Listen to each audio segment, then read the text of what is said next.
Muy bien. Hecho. Venga, vamos para adelante. Víctor, Vale. ¿qué tal? Muy Joder, la, buenas, la muy verdad bien. que ¿Cómo estáis vosotros? da envidia que vengan invitados con ese background, ¿sabes? O sea, es como que tiene un poco de todo, ¿sabes? Como que no hiciese nada de robótica.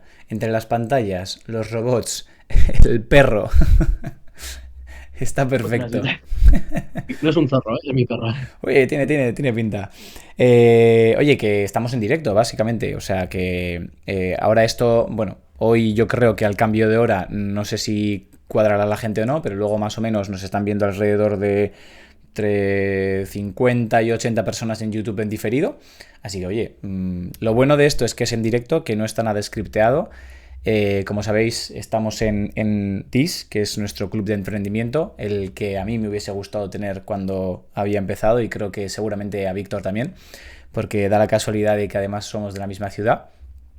Y, y bueno, contaros un poco las reglas de nuevo para los que lo veáis de nuevo y para Víctor, por supuesto, que ya se las sabe un poco, pero para recordarlas.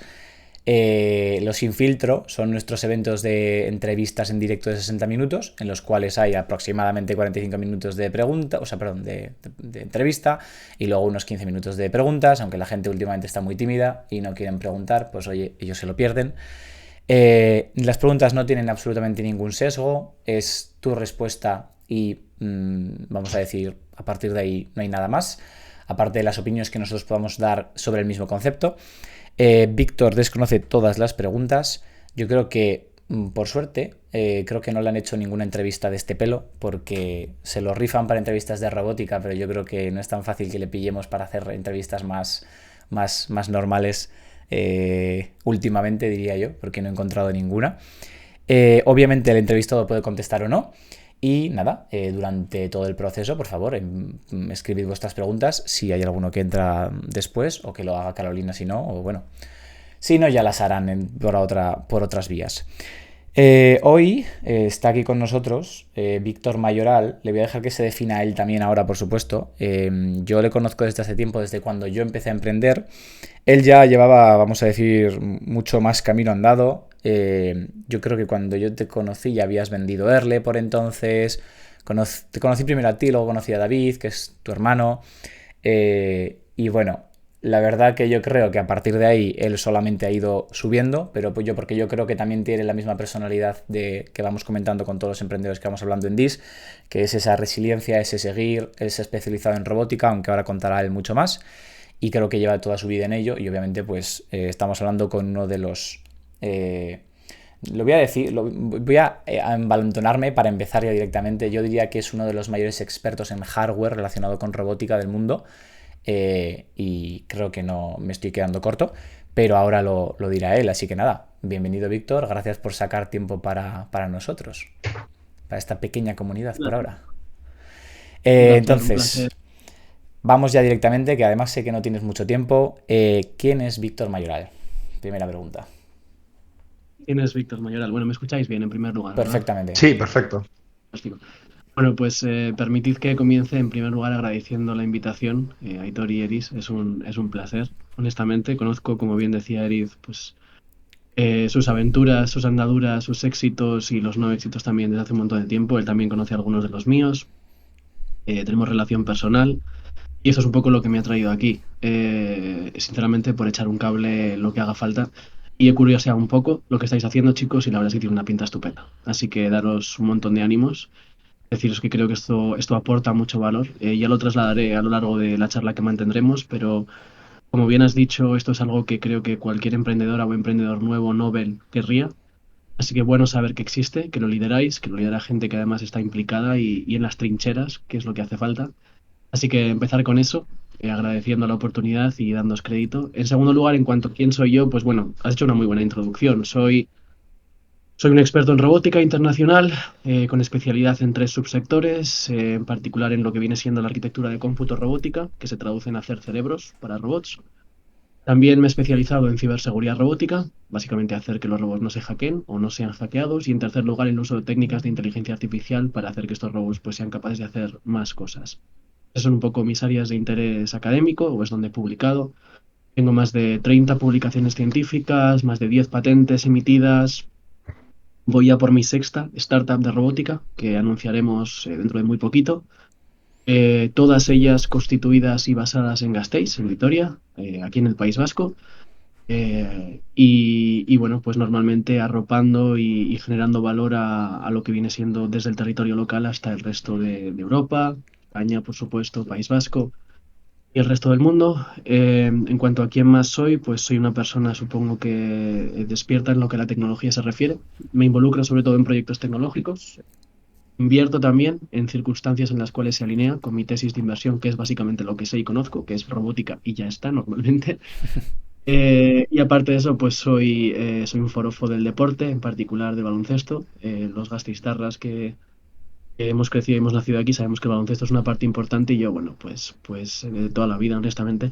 Es un tema familiar también. Mi padre y mi abuelo jugaron, así que por supuesto yo tenía que jugar. Y bueno, pues selección de Álava, selección de Euskadi, tal y cual. Luego llegan los 18 años y pues tienes que elegir, ¿no? ¿Qué quieres? ¿Intentar jugar al baloncesto o estudiar? Y bueno, pues yo escogí la vía más de hincar codos y ese es quien es Víctor. A día de hoy tengo 34 años.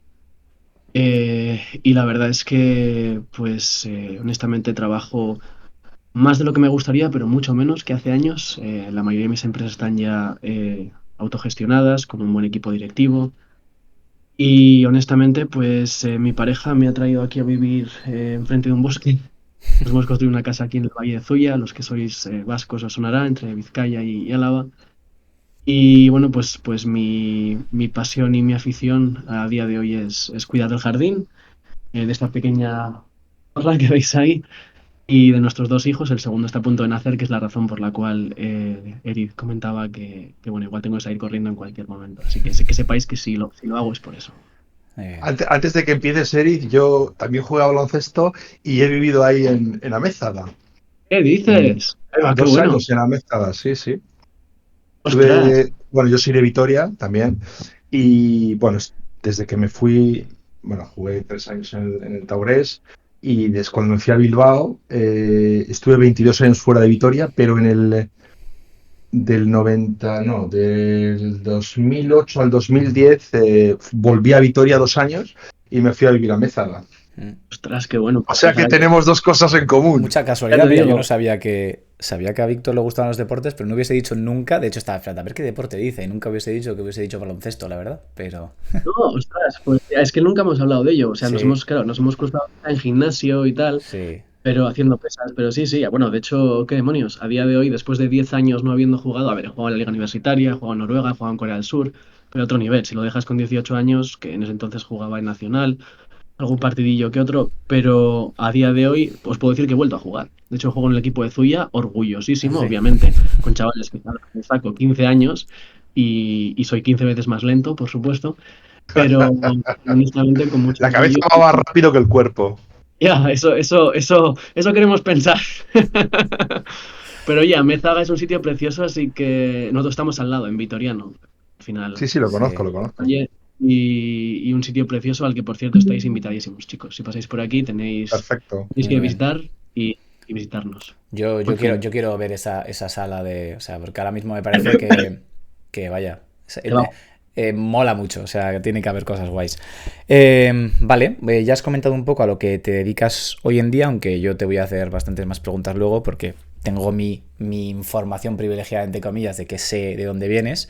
Pero unas preguntas rápidas. ¿Mayor fracaso que has tenido en tu carrera?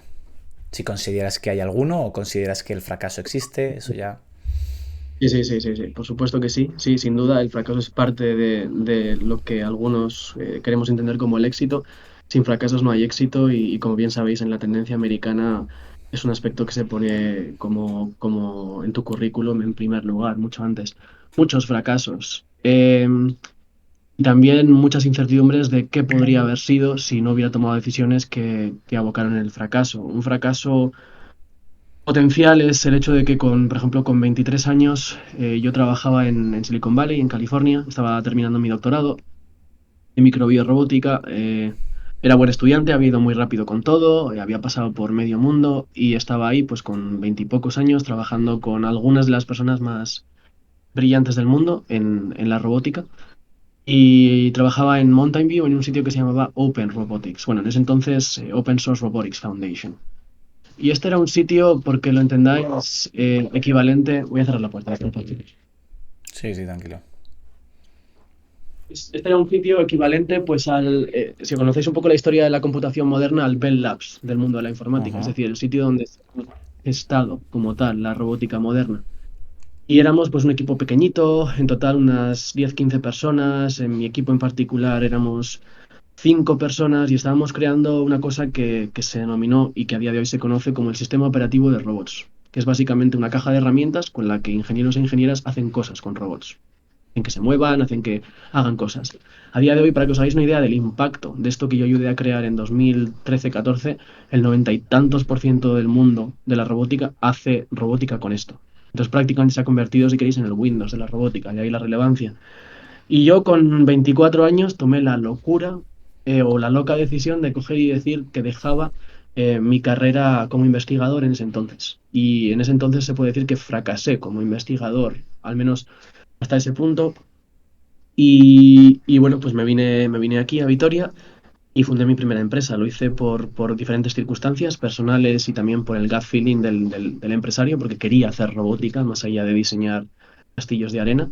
Pero sin duda eso fue un primer fracaso en lo que uno, y yo creo que posiblemente el mayor, aunque tengo que reconocer que con el tiempo y las perspectivas he sabido aprender de ese fracaso y bueno, he reencauzado mi carrera como investigador, publicado muchos más papers, he hecho otro doctorado, así que bueno, fracaso que sin duda fue muy significativo, pero que se puede rectificar. Ujú. Mayor éxito. ¿El mayor éxito en general o profesional solo? El que quieras contar. Pues en mi El que primer tú te hijo, sientas Leo. más. Vale. Leo es lo más aterrorizante que me ha pasado en la vida, y al mismo tiempo lo mejor del mundo. Estos últimos 3 años han sido increíbles. Leo, sin duda, es como se llama mi primer hijo. Estoy seguro que con Sam, que es el siguiente, voy a estar igual me voy a sentir de la misma forma. Profesionalmente, el mayor éxito yo creo que ha sido el dejarme llevar por mi intuición tecnológica. Muchas veces la gente tecnológica, tú también lo eres, Edith, eh, miramos muchos frentes y tenemos muchos influencers que nos influencian o no. Y recibimos mucha información también, sobre todo del Valle y de algunas tendencias un poco más, eh, digamos, mediáticas. Yo creo que he sido bastante tozudo en esto, muy cabezota, y siempre he seguido un poco mi olfato tecnológico, así como también en el deporte. He sabido seguirlo, y eso el deporte me ha ayudado mucho a saber seguir mi intuición. Eh, el seguir mi intuición tecnológica ha sido mi mayor éxito y es lo que me ha llevado a vender empresas, a crear nuevas empresas, a vender participaciones, incluso también a veces a cerrar empresas, pero igualmente creo que ha sido sin duda el mayor éxito, el saber escuchar y seguir esa intuición. Rápidamente, 3 defectos y 3 virtudes como emprendedor. 3 defectos y 3 virtudes. Empiezo por lo fácil, que son los defectos. Muy cabezota, demasiado, muy inflexible a veces. Eh, Precipitado, yo diría. Soy precipitado en tanto en cuanto a la toma de decisiones. No me gusta procrastinar, y a veces pues un poco más de eso vendría bien, sobre todo meditar decisiones un poco más difíciles. El ser ejecutivo tiene sus riesgos igualmente. Y el tercero, falta de empatía.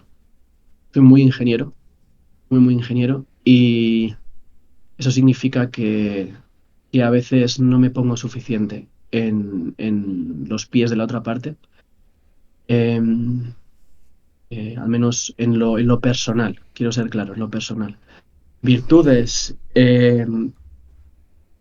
bueno, en primer lugar yo hablaría y resaltaría mi conocimiento técnico. Siempre he sido muy buen ingeniero.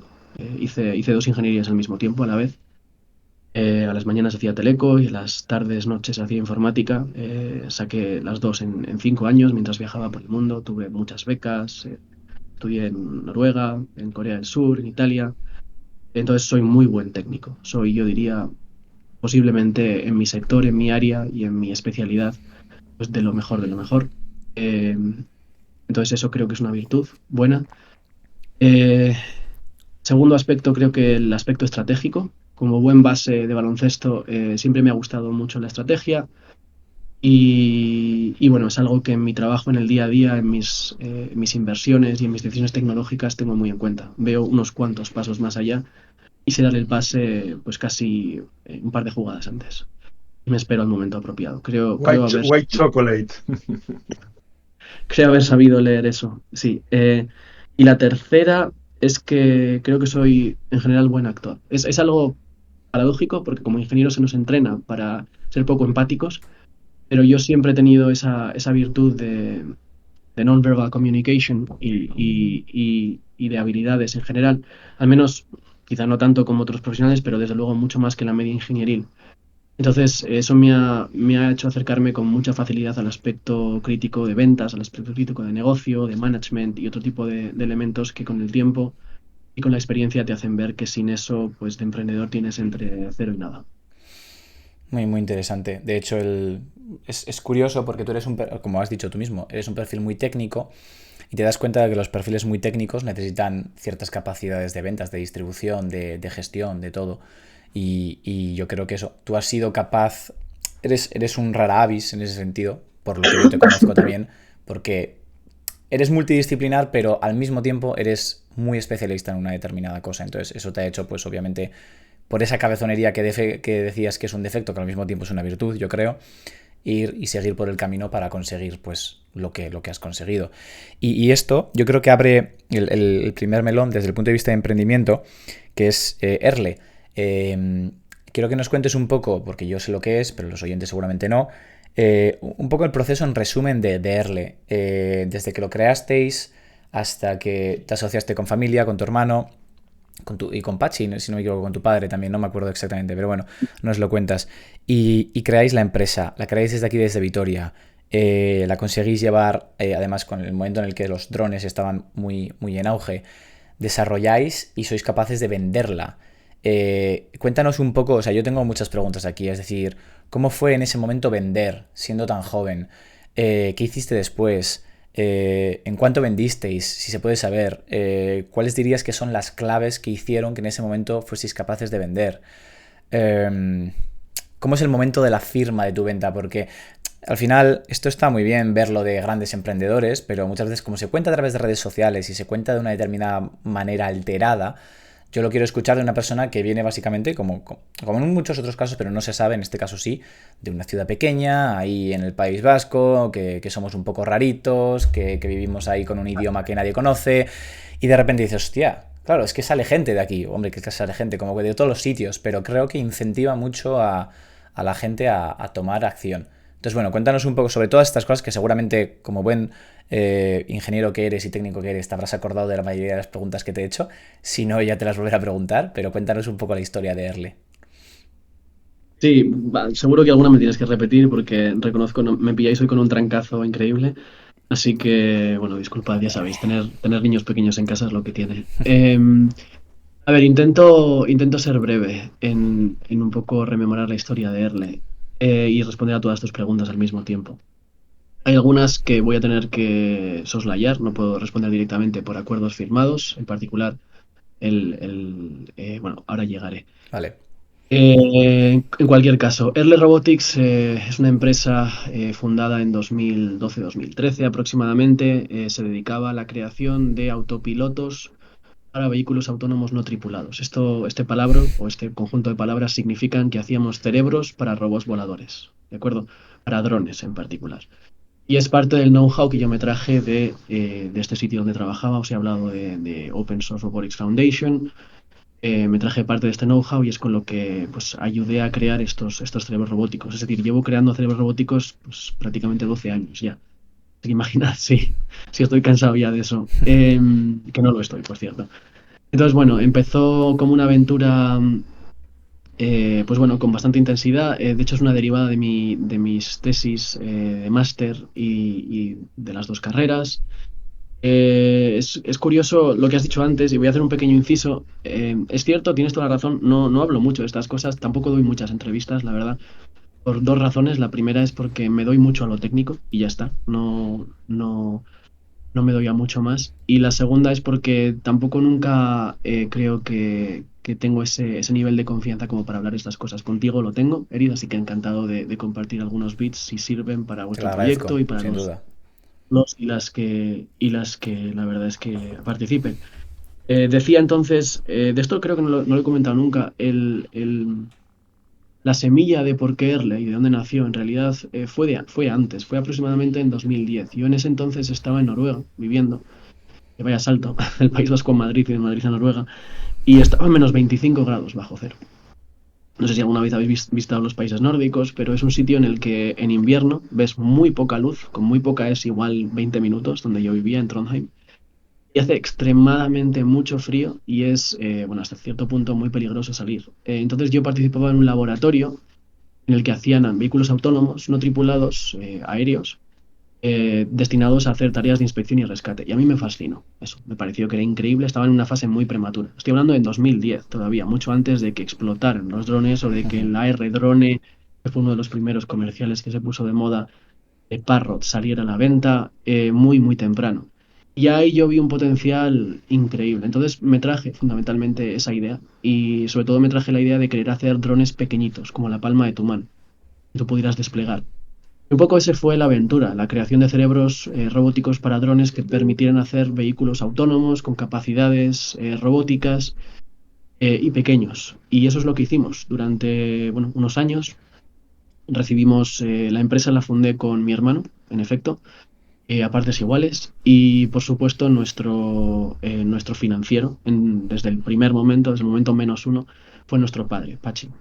De hecho, tengo que reconocer, Pachi fue mi financiero y es mi financiero. Ha sido financiero en todas mis empresas de robótica y entenderéis que lo es porque la persona que lleva las finanzas, la contabilidad, la administración, quieres que sea alguien en quien confías ciegamente. Como emprendedor, como emprendedora, esto es fundamental.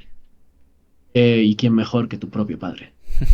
Algunos o algunas pueden pensar lo contrario, pero bueno, en mi caso os digo, ha funcionado muy bien y así seguirá. Y aparte es un orgullo poder cooperar, poder trabajar y poder dar trabajo a tu padre. A mí personalmente es algo que me da mucha satisfacción y ahí trabajamos juntos muy contentos. Lo mismo con mi hermano. Fue una aventura muy bonita en la que aprendimos mucho, en la que sufrimos mucho. Emprender con la familia es algo muy difícil, crea un vínculo especial en muchos sentidos. Y bueno, pues fuimos resilientes, que es creo una de las características más importantes de cualquier emprendedor, ¿no? La resiliencia. Y pues empujamos, recibimos apoyos, muchos apoyos autonómicos, hay mucho dinero público en España, pero también en el País Vasco, y honestamente fuimos bastante bien tratados. Pero no fue suficiente si queríamos crear una empresa de robótica, así que acudimos a capital externo, recibimos varias rondas de financiación, hasta que eventualmente pues éramos una empresa bastante rentable, que estaba vendiendo pues miles de cerebros robóticos, si queréis, al año. Y pues nos encontramos en una bifurcación. Podíamos o seguir creciendo orgánicamente o vender la empresa. Vender la empresa. Y esto fue en 2016. Y os preguntaréis, ¿y por qué vendisteis la empresa? Pues la vendimos por dos razones. La primera es porque, honestamente, el precio de venta fue muy atractivo y las perspectivas a futuro eran todavía más atractivas. El precio de venta, no puedo entrar en detalles, pero os puedo decir que vendimos la empresa por varios millones de euros. Ujú. Pasamos de 3.000 euros a varios millones de euros en cuestión de 2 años y medio, 3 años. Lo cual pues fue un multiplicador para nuestros inversores iniciales gigantesquísimo. Muy, muy grande. Em, ¿Por qué la vendimos más allá de la cuantía y el retorno para nosotros mismos? Pues lo hicimos porque como parte de la adquisición pues se nos abría un panorama internacional en el que poder crear un concepto más grande. Quien nos adquirió fue el grupo Acutronic, que era un grupo sobre todo que se encargaba de hacer aparatos de medida para aerospace, para defensa y para cierto tipo de aplicaciones un poco más sensibles, trenes y otro tipo de vehículos un poco más delicados. Entonces ellos nos propusieron, oye, y si cogéis vuestro autopiloto, vuestro cerebro, y llegamos a las capacidades de hacer que pueda correr en aviones comerciales. Eso era un reto muy interesante. Y es un reto que abordamos con bastante interés, así que vendimos la empresa y nos conformamos básicamente como parte del grupo Acutronic. Entramos, o sea, nos contrató prácticamente a todo el equipo en ese entonces, porque no éramos muchos, éramos 16 cuando vendimos. Y básicamente nos capitalizaron, crecimos bastante, levantamos más capital. Yo me encargué de personalmente levantar capital de la multinacional japonesa. Sony y la aventura pues continúa en otra dirección, pero eso ya fue la aventura Q-Tronic. Erle como tal acabó en 2016. ¿Y cómo fue venderlo? Pues fue apropiado. ¿Por qué apropiado? Porque el mercado de los drones se desmoronó en 2017-2018. Y aquí voy un poco con la estrategia. Te mentiría si te dijera que yo esto lo veía con total claridad en 2016, pero obviamente cuando estás con los mandos, el control de las ventas y estás viendo el tipo de demanda que percibes del cliente, empiezas a percibir cómo básicamente la demanda pasa de los early adopters no al late majority, pero sí pues, a otro grupo como tal del hype cycle Ujú. de Gartner. Entonces, en ese momento, pues uno empieza a hacer cálculos y dice, parece que esta curva que hemos cogido inicialmente, que esta ola gigantesca que hemos sabido leer y hemos surfeado muy bien, va a cambiar. Y esa también fue parte del argumentario que utilizamos para la venta. Pero igualmente eso no lo hizo más sencillo. Fue apropiado, no obstante fue una decisión muy difícil. Sobre todo porque ya pasas de ser tu propio jefe a trabajar para Claro, otro sí. grupo, en este caso para un grupo de inversores. Y bueno, pues eso fue duro, pero también un aprendizaje. Muy bien. Yo creo que has respondido básicamente a todo. Ahora te pediría que para terminar este bloque, claro, después de eso has creado, o sea, pasaste de Accutronics a luego, bueno, si no me equivoco, estuviste también en Alias, es decir, siempre has creado compañías robóticas y entiendo que las has creado todas siendo founder y no trabajando para ellas. Lo mismo es esta última que tenéis de Acceleration, entonces, bueno, contarnos un poco después cómo ha ido ese proceso de ir creando otro tipo de compañías y bueno, porque me imagino que cuando saliste de Accutronics al final saliste diciendo, oye, quiero volver a emprender, quiero volver a crear cosas. Y bueno, cuéntanos un poco más de eso hasta el día de hoy. Claro, sí. Nunca he dejado de emprender, honestamente, esta última década al menos. Nunca lo he dejado de hacer. Vendimos el en 2016 y nos dimos un gap temporal para, bueno, madurar las noticias. En fin, éramos muy jóvenes, honestamente. Muy jóvenes y de repente pues nos cayó bastante dinero y creo pensar que hicimos buena gestión en algunas cosas, en otras no, pero desde luego el tiempo que nos dimos fue bueno para razonar sobre ello, pero ya un año y medio después, más o menos, mientras continuábamos trabajando, insisto, para el grupo comprador como parte del compromiso de venta, en los típicos Golden Calves, es obligatorio. Ujú. Básicamente ya empezamos a reinvertir. Yo en particular y mi hermano también cofundamos Alias, que la lideró mi hermano David durante la primera fase, mientras estábamos en otras aventuras. Así que nunca hemos dejado realmente, o sea, a excepción de pequeños paréntesis, pero Alias se fundó en 2017, creo recordar. eh, Acceleration Robotics en 2021, Olive Robotics en 2022. En fin, hay unas cuantas y ha sido como un poco toda una batería.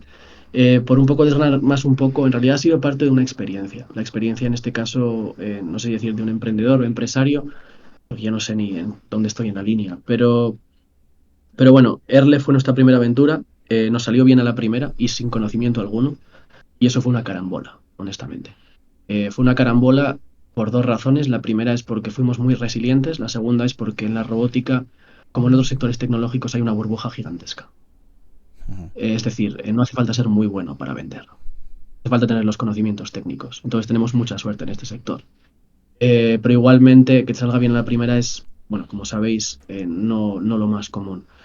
Pero de ahí aprendimos mucho. Y a partir de ahí, ya con 5 o 6 años de experiencia en el mercado de la robótica industrial, el mercado real de la robótica, ya empezamos a lanzar balas muy claras. Nuestra segunda empresa fundada, Alias, atacaba un problema gigantesco, que es la ciberseguridad robótica. Los robots, a día de hoy, incluso desplegados en industria, desplegados en nuestros hospitales, en nuestras guarderías, no son seguros, no son ciberseguros. Entonces, Alias desde ya hace muchos años iba atacando eso como líder internacional.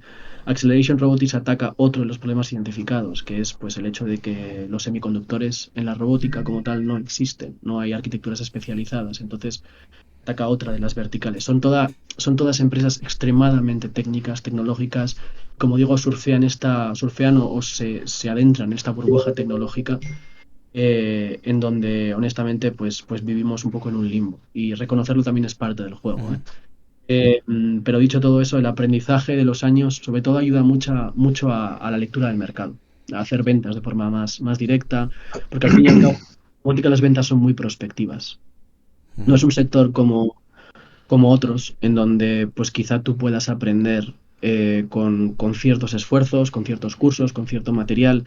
Es un sector en el que las ventas son muy prospectivas y muy técnicas, muy tecnológicas. El convencimiento muchas veces parte de los directores técnicos, los cuales son interlocutores extremadamente técnicos. Entonces, hace falta un bagaje técnico fuerte, pero también un conocimiento de mercado relevante que hemos adquirido todos estos años. Así que, resumen rápido, aventuras creadas para dar respuesta a necesidades del mercado que hemos ido detectando.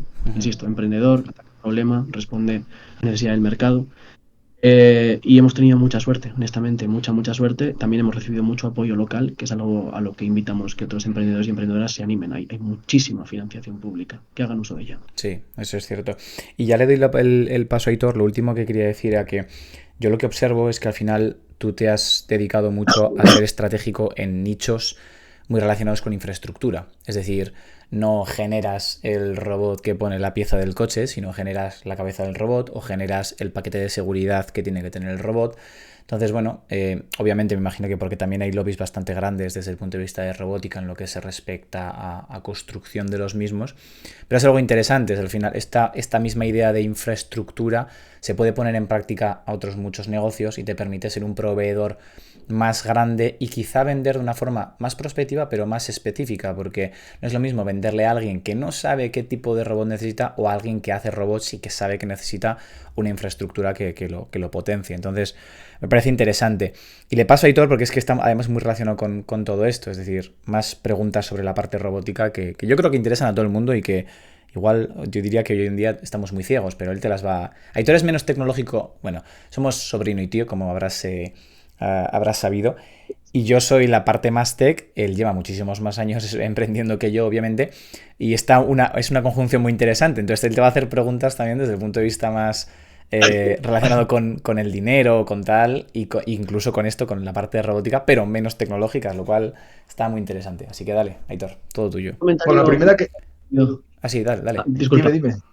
No, Iba a hacer dime. únicamente un comentario rápido porque has hecho una apreciación muy interesante final. Es decir, ahora, ¿qué es con respecto a la infraestructura? Y este es un mensaje que encantado compacto y lanzo dentro de vuestra propuesta de valor aquí en DIS. Es una buena lectura. La parte inicial de mi carrera tecnológica se ha centrado en hacer herramientas, tecnología, que respondían a las necesidades que yo y gente parecida a mí teníamos. Eso es una equivocación súper común entre emprendedores, el solventar problemas para ti mismo y no solventar los problemas del cliente realmente. Con el tiempo, con la madurez como emprendedor, como emprendedora, vas entendiendo mejor el mercado y cambia la postura. Ya no te centras en ti, ya no te centras en tu discurso, te centras en el discurso del cliente. Sabes encajar eso. A lo largo de estos últimos, quiero decir, llevo más de una década creando robots. Hemos creado muchos robots, hemos creado brazos robóticos, hemos creado vehículos aéreos, hemos creado sistemas móviles terrestres, hemos creado muchos robots en realidad y últimamente quiero pensar que muchos más ajustados a las necesidades de los clientes. En esta última empresa, en Acceleration Robotics, por ejemplo, las varias que están activas ahora, Acceleration está, por ejemplo, teniendo bastante impacto en la industria vasca porque lo que hacemos, de forma súper resumida, es hacer que los robots en la industria vasca se muevan más rápido. ¿Con qué factor? Un 20%, un 30%, un 40% más rápido. ¿Cómo? Mediante el uso de tecnologías de aceleración por hardware, GPUs y FPGAs. ¿Esto qué significa? Significa que tus líneas de producción de automóviles funcionan un 20% más rápido si trabajas con nosotros. Y bueno, no tengo que traduciros en millones de euros por minuto lo que esto significa. Entonces, y esta es una propuesta de valor que desde la perspectiva técnica es algo entendido, o sea, es algo conocido, pero es ese gap a traducirlo a algo comercial lo que cuesta muchos años, ese conocimiento de mercado, y reconozco que es algo en lo que hemos aprendido mucho, en lo que he aprendido mucho, y algo que ojalá pues clubs como este, sitios como este, empresas como esta, ayuden a que más y más emprendedores pues encajen de primeras a buenas. Solamente era ese comentario, perdona. Vale, he oído, me ha parecido escuchar, hablando de la ciberseguridad, de la seguridad, la pregunta es, o he interpretado que la seguridad del hardware no solo de los robots, sino de casi todo, de los ordenadores, de los teléfonos móviles, del robot de cocina, etcétera, porque yo he oído muchas cosas, no entiendo, de 0 a 10, ¿en qué número estaríamos en cuanto a la seguridad del hardware? Menos del 2, sin duda. A día de hoy, es trivial prácticamente comprometer cualquier sistema, básicamente ciberfísico, con una conexión remota. Los propios servidores digitales a día de hoy utilizados por gran parte de la infraestructura pública, vasca, nacional, española, o incluso cualquiera de la industria, están ampliamente vulnerables. La ciberseguridad como tal es un ámbito en el cual no ha habido históricamente un incentivo para invertir, ¿de acuerdo? Y el incentivo es que te hayan hackeado, te comprometan. Es uno de estos sectores en los cuales es difícil generar concienciación hasta que te toca. Hay dos tipos de empresas, para que seamos claros. Están las empresas que han sido hackeadas y las que van a ser hackeadas. No hay un tercero. No hay un tercero. Entendido. A nivel internacional hay un ciberataque básicamente, hay 33 ciberataques por segundo. Entonces, esto se está cada vez complicando más. Estamos claramente en suspenso, Aitor. Y las siguientes generaciones de ciberatacantes van a ser pseudoautomatizados con inteligencia artificial. Entonces, pues bueno, cualquier preocupación por este área creo que es válida y va a ser necesaria. Vale, me viene perfecto para la siguiente pregunta, que es que yo soy de la opinión que para mejorar en cualquier cosa, pues hay que sufrir, hay que trabajar, hay que hacer algo, hay que moverse, ¿no?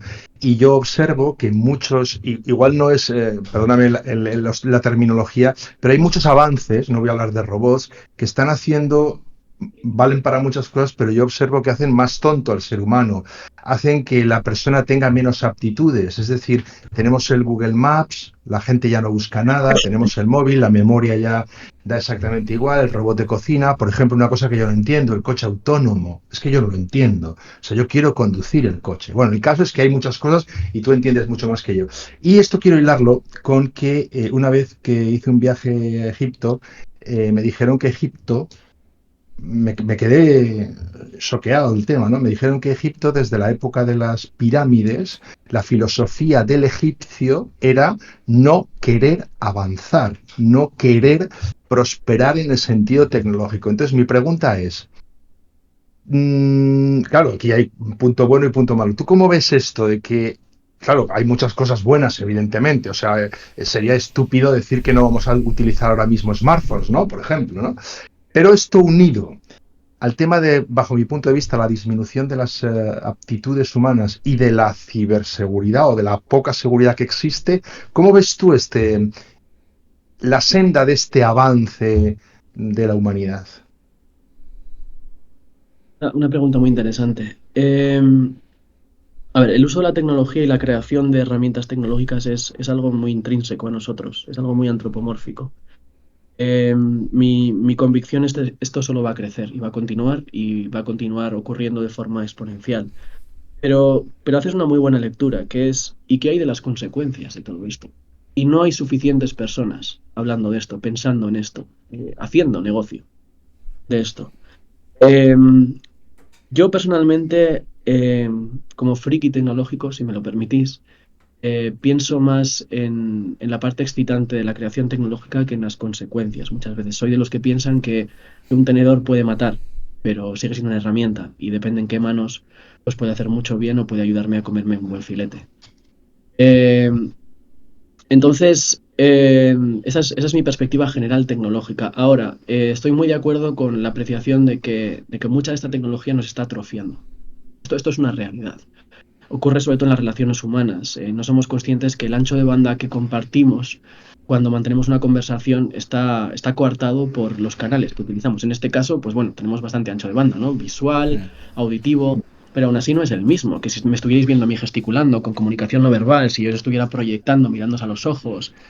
es muy distinto y los negocios siguen siendo muy humanos. Las ventas siguen siendo muy humanas. Yo al final cuando cierro un acuerdo con la industria vasca voy y tenemos el apretón de manos habitual y seguimos buscando esto. Y esto creo que no va a cambiar tan rápido, honestamente. Esto no va a cambiar tan rápido.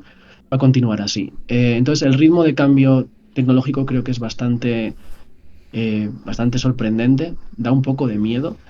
Eh, y desafortunadamente, mi opinión es que en los próximos años van a cambiar las cosas de forma todavía mucho más exponencial. Creo que o vivimos más bien en el precipicio de lo que va a ser un poco una adopción de sistemas pseudoautónomos apoyados por inteligencia artificial y LLMs, Large Language Models, de forma bastante disruptiva en muchísimos sectores, honestamente.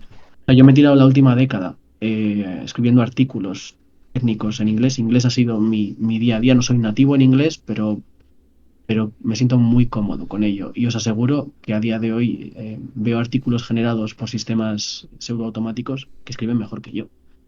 Ni me puedo imaginar cómo se sienten personas que no hayan tenido un poco esa trayectoria. Entonces, sin duda, creo que son tecnologías que nos pueden llegar a atrofiar, pero, pero es algo que tendremos que aprender a encajar, que tendremos A que... manejar. Sí, y no tengo una respuesta Va- mejor que esta, Héctor. No, no, me parece perfecto. Mira, te voy a contar una cosa. Yo entre el 2005 y el 2011 escribí 6 libros que fueron bestseller y he estado 9 años retirado. Y entonces ahora voy a publicar, se va a publicar en un mes, se va a publicar el próximo libro, que cuando volví a llamar a la editorial a ver si me publicaban, ¿sabes lo que me dijeron? Me dijeron, vale, pero por favor no lo escribas con inteligencia artificial. Y yo le dije, pero tú ¿por quién me has tomado? Porque te voy a decir una cosa, la inteligencia artificial, el otro día Eric me enseñó, pero la inteligencia artificial tiene una cosa que de momento yo no he visto, que es el estilo. Mi estilo, por ejemplo, o tu estilo. Mm, lo intentas, pero no es lo mismo. A la gente le da igual. Por lo menos yo no lo he visto, pero de todos modos no lo Yo, haría, yo no no lo haría, haría. yo no haría una apuesta, sinceramente, porque como tengas que ir a casa a que te presente un programa que te coge el estilo, que te mete los libros y que te escribe igual, yo no me fiaría de Víctor. Bueno, no, si yo no te digo que no, pero yo no lo haría. O sea, yo no lo haría con inteligencia artificial seguro, vamos. O sea, prefiero Fíjate, no hacerlo. es interesante el comentario, bueno, la anécdota por supuesto es graciosísima, pero fíjate, Aitor, yo te diría, refutaría lo que has dicho, el estilo sí es reproducible con bastante sencillez. De hecho, el hecho de que tengas 6 publicaciones previas implica que tengo 6 libros anteriores de los cuales extraer tu estilo. Ujú. Es así como funciona, por cierto, este tipo de inteligencia artificial. Básicamente aprendiendo prueba-error. Es como aprendemos los humanos igualmente. Es de hecho como funciona la inteligencia artificial bioinspirada a día de hoy. Técnicas como las que hemos citado funcionan así. Entonces tu estilo sí que posiblemente lo puede reproducir muy, muy bien.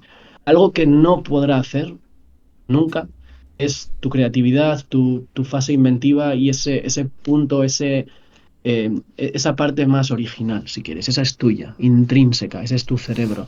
Esa parte no va a ser capaz de hacer. Y me consta que seguro, seguro, este libro será original. Así que bueno, sin duda no creo que ni la editorial ni los lectores vayamos a tener ningún tipo de queja con el nuevo No, no, contenido. no, no, no hay inteligencia. Bueno, una preguntita que le hago, voy a cambiarte, pero vamos, una larga cambiada de la hostia. Dale. Te voy a decir una frase que últimamente utilizo mucho. Eh, el dinero no existe y el dinero es el producto. Dime lo que sientes, lo que piensas al respecto de la frase. El dinero no existe, estoy de acuerdo. El dinero, de hecho, es una abstracción. El dinero, a mi juicio, denota una relación de confianza. Es históricamente como se creó el dinero, en realidad. A partir de las notas de cambio, si nos remontamos un poco a la creación original, en la zona de Países Bajos, es como surgió. Básicamente yo, pues en vez de darte 3 cabras, te doy este papelito que acordamos que vale 3 cabras. Y así un poco se fue el compound creciendo y creciendo y creciendo bueno, hasta muchos otros elementos financieros que conocéis mejor que yo, duros y derivados, que sé que sois expertos en ello, pero sin duda, el dinero no existe, es una relación de confianza, es una relación de confianza, muchos años lo ha sido geopolitizada, incrementalmente ahora con el uso de otro tipo de elementos financieros, véanse las criptodivisas cada vez menos y hay otras alternativas adicionales. Es el producto, es el producto. Si se entiende esa segunda parte de la frase, en tanto en cuanto a qué es el objetivo vital, yo estaría en desacuerdo con eso. Y lo estaría porque al final creo que no es en sí el dinero lo que te da esa libertad financiera a la que muchos aspiramos. Es saber utilizar los recursos que tienes. Sean muchos, sean pocos. Obviamente hace falta una base, pero creo que es más el método lo que te da esa libertad financiera en sí que el recurso en sí. Muy bien. Cuando empezaste la primera empresa, ¿pensaste en los impuestos? Porque yo siempre digo, bueno, siempre digo, lo digo, pero las ideas generan ingresos y los ingresos generan impuestos. ¿Pensaste en los impuestos que pudieres tener que pagar de los ingresos y o de la venta de una empresa?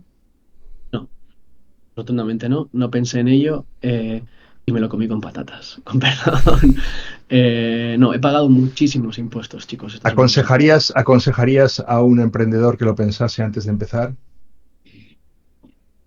Sí, sin duda. Sí, la realidad, no obstante, es que desafortunadamente las personas que venimos de... Bueno, en primer lugar, hay un problema educacional gigantesco y gracias a eso hay empresas como la vuestra que cubren esos gaps. Hace falta que la gente reciba buena educación financiera. Esto debería enseñarse... Bueno, mi hijo tiene 3 años. No quiero exagerarlo, pero con 6 7 años deberían empezar a entender lo que es el dinero. Pero no explicado por docentes que no tengan experiencia financiera, explicado por docentes que tengan conocimiento de causa. No estoy hablando de vosotros, no sé si vosotros siquiera os interesa, pero gente que realmente tenga experiencia. Eso es mi opinión para con el dinero y para con otras áreas también. Entonces, honestamente, yo creo que la gente debería recibir una formación básica de impuestos, de dinero en general, de economía, ya propiamente en la universidad, en la escuela, en todos los sitios. Dicho esto, creo que un emprendedor nuevo debería de obsesionarse o preocuparse mucho desde el minuto cero por el aspecto tasativo y los impuestos. Yo sigo pensando en cuáles son los challenges principales y creo que ese no es uno de ellos. Soy muy consciente de las dificultades de hacer eso a posteriori. Yo lo he pagado bien caro, pero honestamente, y esa es una opinión muy personal, sé que me van a llover piedras por esto, sobre todo si coge viralidad, pero yo personalmente, y hablo de mi persona, yo estoy contento, chicos, de pagar impuestos.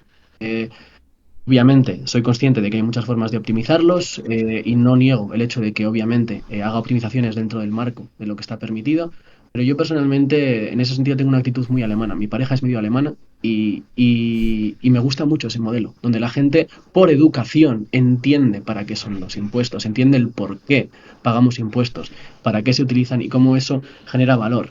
Y os pongo un ejemplo de por qué yo estoy tan contento de pagar impuestos. En mis aventuras como ingeniero, fueron financiadas en primera instancia por ayudas del gobierno vasco. Yo solo pude estudiar, porque mi familia no se lo podía permitir, gracias a que tuve becas. Yo fundé mis primeras empresas porque tuve apoyo económico de lo que entonces se conocía como, bueno, ahora Bicaraba, pero antes tenía otro nombre. Y igualmente, gran parte de la escalabilidad la hemos podido llegar a tener gracias a que hemos soportado periodos más difíciles por apoyos que vienen del impuesto de muchos de nosotros, los míos incluidos en ese entonces. Yo quiero pensar que, si bien es cierto que habrá circunstancias y circunstancias, mi experiencia personal me hace ver que los impuestos sirven para mucho y que ojalá, honestamente, pues todos fuéramos un poco más fieles a este pago de impuestos porque realmente habilitan y crean valor.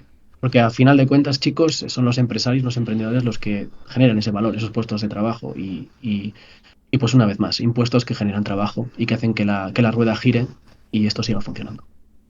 Quiero decirte tres cosas respecto a este último speech que has hecho. Uno es que yo soy especialista en fiscalía internacional, entiendo muchísimo de esto y yo tampoco lo hice cuando empecé y luego también me dieron un sopapo importante a partir de ese momento, ya las cosas fueron de otra manera.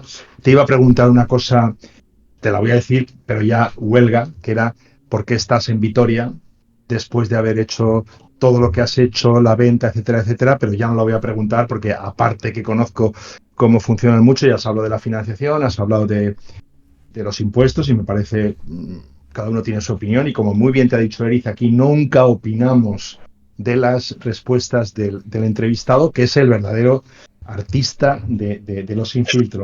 Y por último, quiero contar una anécdota que a Eriz se le he contado esta mañana. Yo hace ya un montón de años, cuando Miguel Indurain estaba en el top de su carrera, nosotros, la empresa en la que yo estaba, que también estaba en Bilbao, estuvimos estuvimos allí con él para realizarle un diseño fiscal, yo que sé, ganaba 300, 400 millones al año, no lo sé, y era pues de pagar la mitad a pagar el 5%.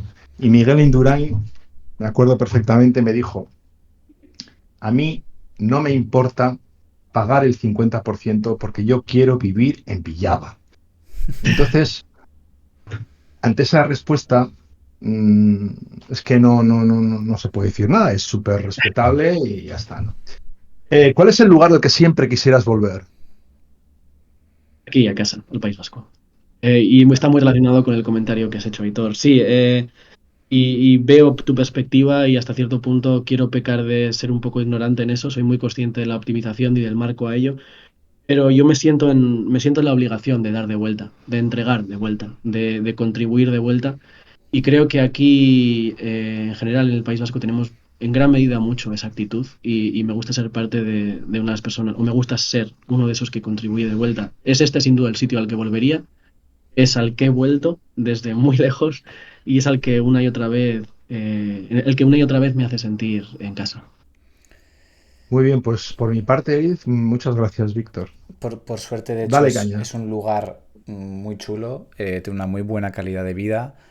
A mí me da Pero joder, si los tres somos de Vitoria, ¿qué vamos a decir, coño? Sí, pero cada uno, es decir, pero cada uno se... Parece que estamos en un choco o así, joder. Pero yo cuando lo escucho de gente como de mi pareja, de Irati, por ejemplo, lo escucho muchas veces y le encanta Vitoria y digo, si es que tiene razón, dices, ostras, yo también he sido ambicioso y he querido irme fuera y todavía viajo y Aitor tú también y Víctor me imagino que seguirás viajando, pero Vitoria está de A ver, puta eso lo madre. dice uno de Vitoria, pero los de Vitoria decimos eso porque nos gusta mucho nuestra ciudad y tal, pero no todo el mundo piensa lo mismo. Claro, O sea, claro. alguien llega a Vitoria y sí, es Green Capital, es un sitio muy bonito, muy tal, hay dos estaciones, no sé si sabes este chiste, ¿no? Invierno y la del tren. Sí. Ahora está Sí, sí, cambiando, sí. oye, hace una temperatura muy curiosa hoy para empezar, o sea que es curioso. Pero bueno, Demasiado calor. sí. Vale, sigo por el camino. Ya son preguntas un poco más rápidas. Nos quedan dos bloques, un poco más de emprender y una parte política final también que siempre hablamos. Creo que tocamos todo. No es política, es Es muy, le idealista, llamamos es de política, pero filosófica, vamos a decir. ¿Qué no te han preguntado nunca?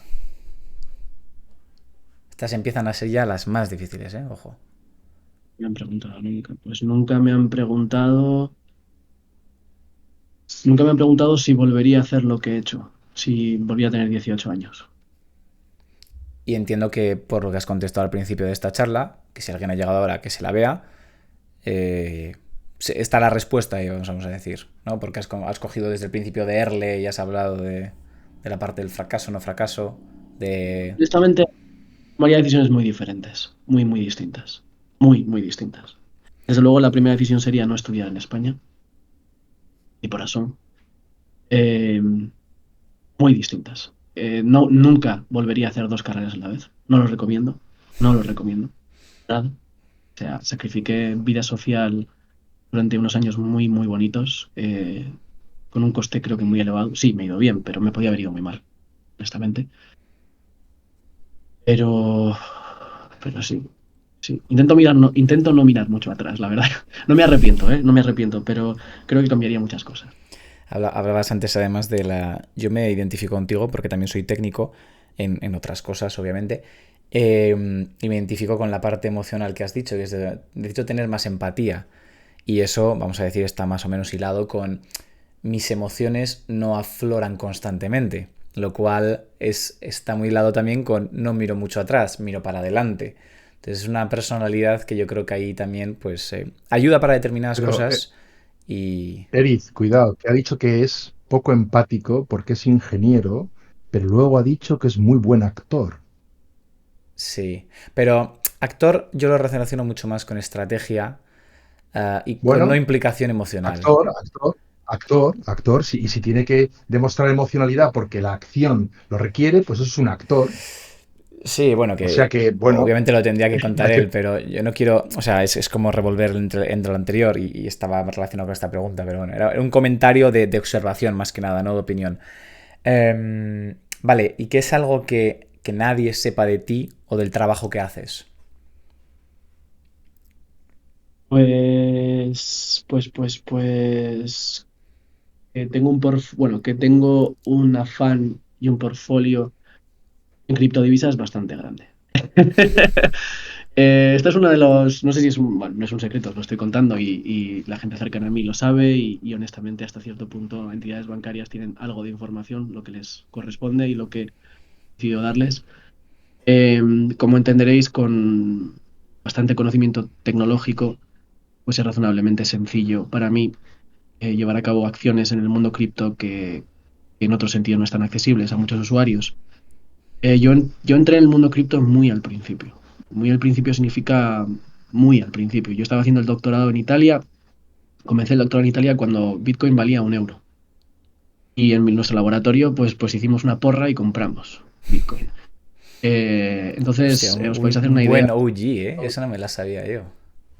Sí, hasta qué punto hubo luego gente que se echaba las manos en la cabeza. Entonces, em, pues eso es algo que creo que no mucha gente sabe. Yo creo bastante en el potencial de esa alternativa financiera, técnicamente y no técnicamente. Sé que tú sabes mucho de ello, Eric, también, así que no hablo por demás. Pero de la parte tecnológica, que alguna vez lo hemos comentado, es un ámbito en el que me interesa mucho, sobre todo en las criptodivisas que introducen anonimato. Me interesa mucho Monero, me interesa mucho Zcash y alternativas no tan públicas. Ujú.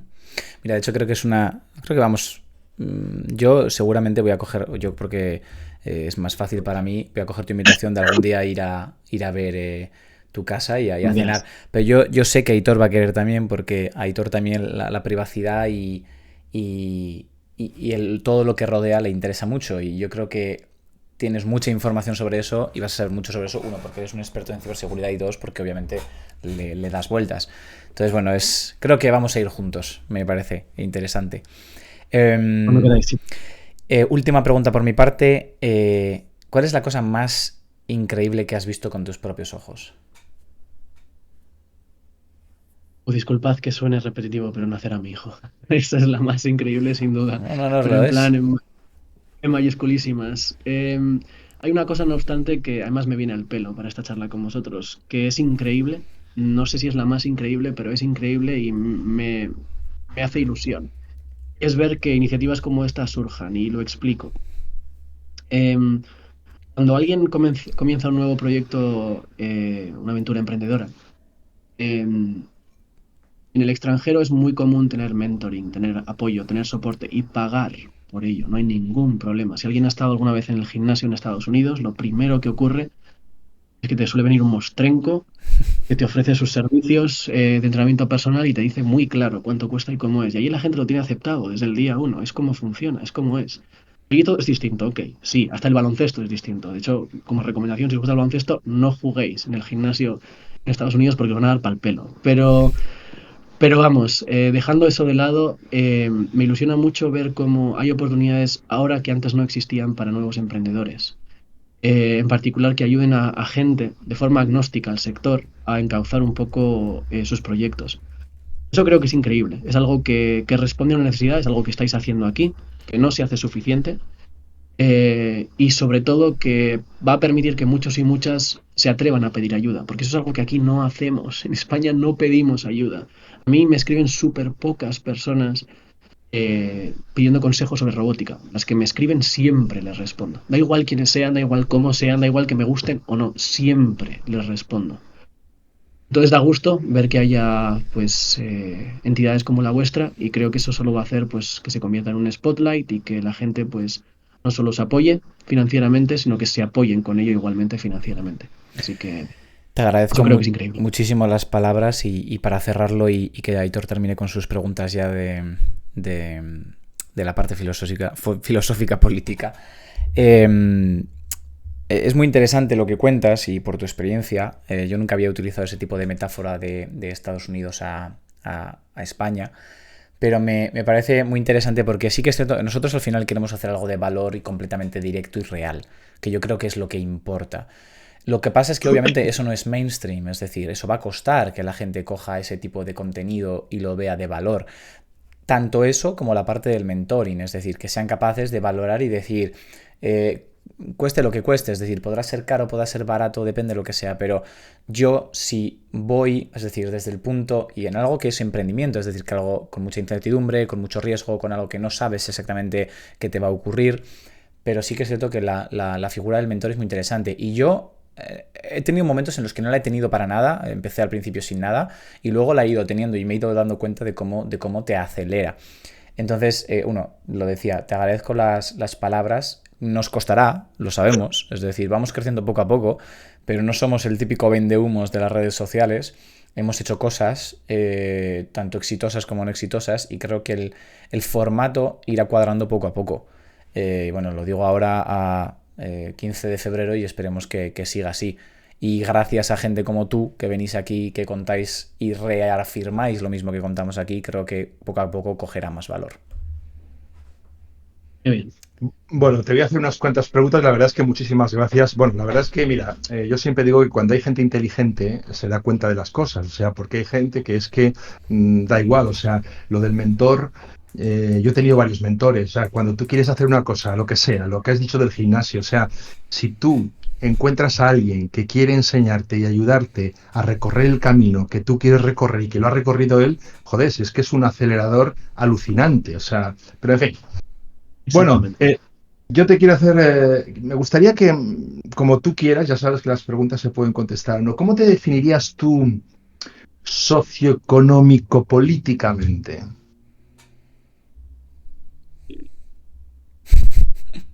Pues Pregunta de pereza para el técnico. no, pero difícil, difícil, porque he evolucionado mucho, mucho, mucho. Por eso ha sido esa reacción. A ver, mi familia históricamente, bueno, yo vivo en una familia extremadamente humilde, una familia que emigró de Extremadura a Suiza y de Suiza al País Vasco por trabajo. El primer universitario de mi familia. Es una familia bastante roja, creo que me entendéis, Ujú. histórica. No obstante, yo posiblemente sea el más liberal, económicamente hablando, de la familia. Dicho eso, vivo con una socialista en mayúsculas, con cargo político. Entonces, tenemos un contraste muy interesante porque yo insisto mucho en la importancia de hablar con empresas desde la vía política y ella me da una perspectiva social que creo que es importante como empresario. Entonces, vivo en esa intersección, Hitor. Interesante. Perfecto. Sí, un libro que no sea de robótica, obviamente, un libro que defina o que hayas leído que refleje un poco tu filosofía vital.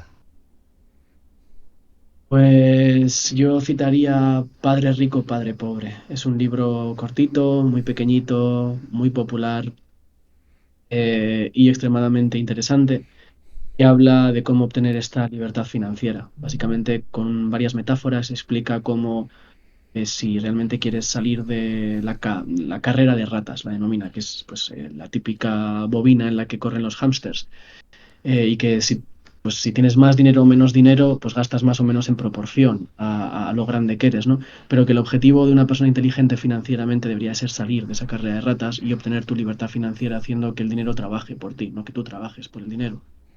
Que es algo, por cierto, que en lo poco que he podido mirar de vuestros vídeos me ha parecido que encauzáis las cosas por esa dirección y es algo que me emociona bastante. Creo que es algo de lo que se debería hablar más. Insisto, educación financiera.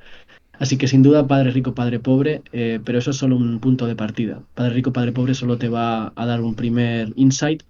Luego hay expertos como vosotros que podréis pues, dar más. Para eso estáis aquí. Tres personas pueden ser cercanas o famosas o tal que te hayan marcado a ti como en tu modus operandi en la vida. Las personas que me hayan marcado. Bueno, en primer lugar, A ver, sin duda, o sea, si tengo que responder por respeto hacia ellos, obviamente diría mi padre, mi hermano y mi madre. No obstante, si tengo que salir de un poco esa esfera más cercana, pues yo hablaría de un profesor de San Viator, de la Escuela San Viator de Vitoria, una de estas escuelas muy antiguas a la que yo fui, que con 15 años le convenció a mi madre para que yo fuera a la universidad. Mi madre estaba convencida de que yo tenía que hacer formación profesional. Igual hubiera sido una muy buena decisión, por cierto, pero fue el profesor de tecnología, que nos enseñaba electrónica y robótica en ese entonces. Ese hombre marcó mucho mi trayectoria y le estaré agradecido durante muchos años. Javier Elordi se llama. Eh, Ese hombre, sin duda. Una mujer, eh, básicamente que se llama Adela, que durante muchos años en Madrid me enseñó no solo la importancia de la resiliencia, sino de cómo tu vida se complica mucho y aun con esas complicaciones hay formas de hacerlo funcionar. Es una mujer con una fuerza increíble, unas circunstancias vitales súper complicadas, que cada día saca lo mejor de ella y cada día lo vive o da la sensación de que lo vive como si fuera el último. Y en última instancia, pues mencionaría, insisto, no puedo hablar de mi hermano, de mi madre, de mi padre, pero seguramente si no mi hermano hablaría de mi primer jefe formal en robótica, cuando yo tenía recién salido del doctorado, que es una de las personas más extravagantes que he conocido en mi vida. Uno de estos ingenieros sin empatía, pero sin interés en tenerla. Eh, es un hombre que podía perfectamente haberse hecho millonario. Todos sus contemporáneos lo han hecho, sus compañeros, sus jefes lo han hecho, él no, y nunca he entendido por qué no. Y a día de hoy sigo sin entenderlo, y me fascina. Y es un hombre muy respetado internacionalmente, respetado pero no tan conocido. Entonces, sus decisiones creo que están encauzadas porque él tomó la vía familiar y no la profesional tanto. Y un enigma para mí, uno que seguiré intentando desentrañar. Muy bien. Bueno, pues te voy a hacer la última pregunta y me gustaría que con total libertad digas uno o varios consejos o tú que le dirías a alguien que, bueno, pues que esté ahí, que habrá muchas personas pues que están trabajando por cuenta ajena, casi todos, y que quieran emprender, que quieran ser emprendedores, ¿no? Como nosotros. Muy, muy buena pregunta, y difícil. Pues dos cosas que yo me diría a mí yo con 22 años. La primera es que si quieres, Víctor, si quieres ir rápido, tienes que ir solo. Ahora, si quieres llegar lejos, tienes que hacer un equipo. Y pediría que esto lo tuviera muy claro, porque hay fases para ir rápido, y entonces tienes que ir o solo o con pocas personas, y hay fases para crecer, pero tienes que saber identificar bien en qué fase estás. Y honestamente, sigo viendo, hablo con muchos emprendedores a día de hoy, porque como ya he dicho, invierto en robótica, y sigo viendo que no cogen bien esto, no lo cogen bien. Ese es el primer consejo. El segundo es que la mejor forma de predecir el futuro es inventarlo. Esto no es un quote mío, es de Alan Kay, uno de los padres de la computación moderna, pero no puede ser más cierto, sobre todo en el ámbito tecnológico, y Eric tiene bastante experiencia en eso. Cuando lideras el cambio, la oportunidad es doble. Si sabes hacerlo bien, si eres un tío o una tía inteligente, y este cambio que lideres puede ser en lo financiero, puede ser en lo tecnológico o en cualquier otra faceta de tu vida, pero atrévete, no tengas miedo, fórmate, rodéate de gente que te pueda apoyar, ya por ello. Perfecto. Muy bien, pues voy a despedir. Ha sido un placer. Muchísimas gracias por tu aportación, por tu conocimiento, por tu apoyo a nuestra causa, vamos a decirlo. Yo no te conocía, bueno, me he informado, claro, desde el momento que Eric me dijo, bueno, te haremos una visita al Valle de Zuya, eso, porque Vale. además, voy a, bueno, si nos deja así, claro, porque Sí, sí, sí, además por favor. creo que, claro, en privado las cosas serían diferentes, obviamente, y, ¿cómo te diría yo? La transmisión, yo suelo decir que una de las cosas que más me gusta de las relaciones humanas es cuando existe la transmisión bidireccional del conocimiento. Entonces, si es tridireccional, o sea, no, en este caso no sería tridireccional, sino a tres bandas, ¿no? Pues yo creo que vamos van a salir cosas interesantes, muy interesantes, porque a mí se me han ocurrido un montón de cosas, pero evidentemente no es el momento de tratarlas. Te agradezco muchísimo que hayas estado aquí y puedo decir que, no voy a decir que la que más, porque si no alguien se puede enfadar o algo, pero desde luego ha sido de las mejores entrevistas que hemos hecho hasta la fecha. Chicos, lo habéis hecho genial, me he sentido súper cómodo. Si desde luego esto es así con otros y con otras, vamos, estáis marcados para el éxito. Os tomo la palabra, os espero aquí, ¿de acuerdo? Ahora tenéis una obligación que tenéis que cumplir. Y no solo eso, Es sino que pública, además además. un poco un poco devolveros esa sensación. Creo que hay muy buenas oportunidades. Creo que estos señores tienen mucho talento, creo que pueden ayudar mucho, que pueden ayudarme a mí, que pueden ayudaros a vosotros, a vosotras. Y particularmente a mí, como ya he dicho, me interesa muchísimo, muchísimo relacionarme con gente con conocimiento financiero para mezclarlo con esas tecnologías de privacidad que yo conozco bastante bien. Quizá de esto salga algo de lo que hablemos en el Ahí futuro. estamos, ahí estamos, ahí estamos, señor. Pero dicho eso, chicos, me habéis hecho sentir súper cómodo. De verdad, creo que esta iniciativa tiene muchísima oportunidad y recorrido y os deseo lo mejor. Así que mucho, mucho ánimo. Aitor, un placer igualmente. Yo tampoco te conocía, pero vamos, siendo el tío de Eric y ya teniendo unas muy buenas sensaciones, ahora lo entiendo todo. Muy Así bien. que, chicos, un abrazo enorme. Muchísimas Vais a gracias. disculparme. Me toca Father Duty. Avanti. Muy Así que, bien. Vale, cuidado, ¿vale? hasta Muchas luego. gracias, Víctor. Ahora Nos vemos. Un abrazo. Chao. Gracias. Bueno, pues ya sabéis, como siempre digo, únete a DIS o haz lo que te dé la gana, pero únete. Luego no digas que no te lo he contado, que no te he avisado. Chao. Y para la próxima vez, si queréis preguntas, que sean antes de que nos vayamos, porque como veis, la gente tiene que vivir. Nos vemos. Chao, chao. Hasta luego. Chao, chao.